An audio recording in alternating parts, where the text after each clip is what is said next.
नमस्कार दोस्तों, क्या आपको पता है कि देश के 50वें प्रधान न्यायाधीश बनने जा रहे जस्टिस DY चंद्रचूड़ ने ऐसे कौन कौन से काम किए हैं जो नजीर बन गए हैं, और शायद यही कारण था कि उनको चीफ जस्टिस ऑफ इंडिया बनाने का फैसला किया गया। जब जस्टिस चंद्रचूड़ ने हाईकोर्ट में मुख्य न्यायाधीश के तौर पर जो फैसले दिए थे वे न्याय की नजीर बन गए। जस्टिस चंद्रचूड़ ने अपने 3.25 साल के कार्यकाल में न सिर्फ न्यायिक प्रशासक को मजबूत दिशा दी, बल्कि न्यायपालिका को लोकतंत्र के एक मजबूत स्तंभ के रूप में परिभाषित भी किया।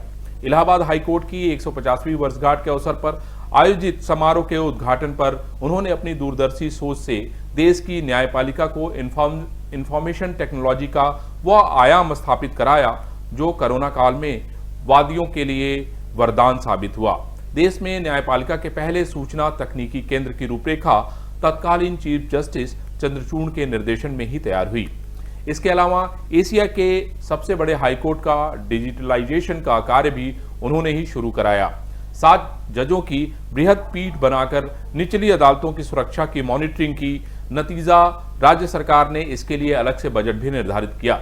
विधि क्षेत्र से जुड़े लोग इसे व्यवस्था के अंग के रूप में ही देखते हैं। न्यायिक सक्रियता में भी जस्टिस DY चंद्रचूड़ का कोई जवाब नहीं। जस्टिस DY चंद्रचूड़ ने 31 अक्टूबर 2013 को इलाहाबाद हाईकोर्ट में मुख्य न्यायाधीश का पद संभाला था। लगभग 10 लाख लंबित मुकदमों की संख्या एक बड़ी चुनौती थी। तब यहां न्यायाधीशों के आधे से अधिक पद रिक्त थे। उन्होंने नियोजित तरीके से लंबित मुकदमों के निस्तारण पर ध्यान केंद्रित कराया। इसके अलावा न्यायिक अनुशासन पर भी ध्यान केंद्रित किया गया। लखनऊ में ट्रेनी जजों के हुल्लड़ मचाने का मामला इसका उदाहरण था, जब एक साथ 11 ट्रेनी जज बर्खास्त कर दिए गए। साथ ही जिला न्यायालयों में वकीलों को भी संदेश गया कि अराजकता पर उनके खिलाफ भी कार्रवाई हो सकती है, और इसके लिए सभी जिला जजों से रिपोर्ट ली जाने लगी। इलाहाबाद हाईकोर्ट में आए दिन होने वाली हड़ताल पर भी उन्होंने अंकुश लगाया, और इसके लिए हाईकोर्ट बार एसोसिएशन को भी विश्वास में लिया।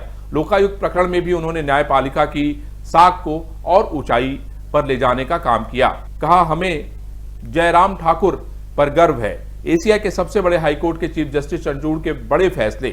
राज्यपाल की नियुक्ति में मुख्यमंत्री से परामर्श जरूरी नहीं। मदरसों में भी फहराना होगा तिरंगा। विवाहित पुत्री को भी मृतक आश्रित कोटों में नियुक्ति का अधिकार। यूपी में शिक्षा मित्रों का समायोजन रद्द। लोक सेवा आयोग के अध्यक्ष अनिल यादव की नियुक्ति अवैध। निठारी कांड के मुख्य अभियुक्त सुरेंद्र कोहली की फांसी उम्र कैद में तब्दील। आर्म्स फोर्सेस ट्रिब्यूनल को भर्ती विवाद सुनने का अधिकार नहीं। राशन कार्ड के लिए आधार अनिवार्य नहीं। AMU लाइब्रेरी में छात्राओं को प्रवेश का अधिकार। यादव सिंह की संपत्ति की CBI जांच का आदेश। उच्चतर एवं माध्यमिक शिक्षा सेवा आयोग के अध्यक्षों की नियुक्ति रद्द। ये कुछ ऐसे फैसले थे जो DY चंद्रचूड़ ने अपने कार्यकाल में दिए थे।